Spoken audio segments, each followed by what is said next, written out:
আসসালামু আলাইকুম, hi friends, welcome back to my channel ফুডবাজ।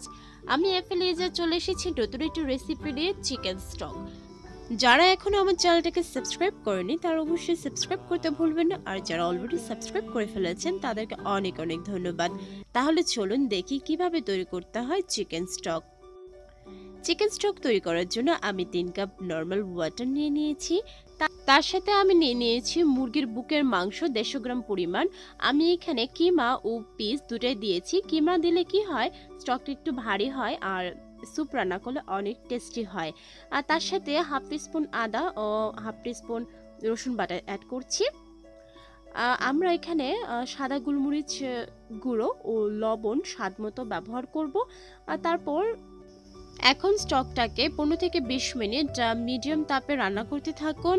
আর যখন আপনার স্টকটা প্রায় 1/3 পরিমাণ হয়ে যাবে তখন ভাববো আমাদের স্টকটা হয়ে গেছে। আমি এখানে অবশ্যই একটু ভারী স্টক তৈরি করেছি, আপনারা চাইলে তার চেয়েও হালকা তৈরি করতে পারবেন। যখন স্টকের কালারটা চেঞ্জ হয়ে যাবে আর অর্ধেক হয়ে যাবে তখন এটাকে চুলা থেকে নামিয়ে, যদি আপনি ক্লিন স্টক পেতে চান তাহলে অবশ্যই চালনি দিয়ে চেলে নেবেন।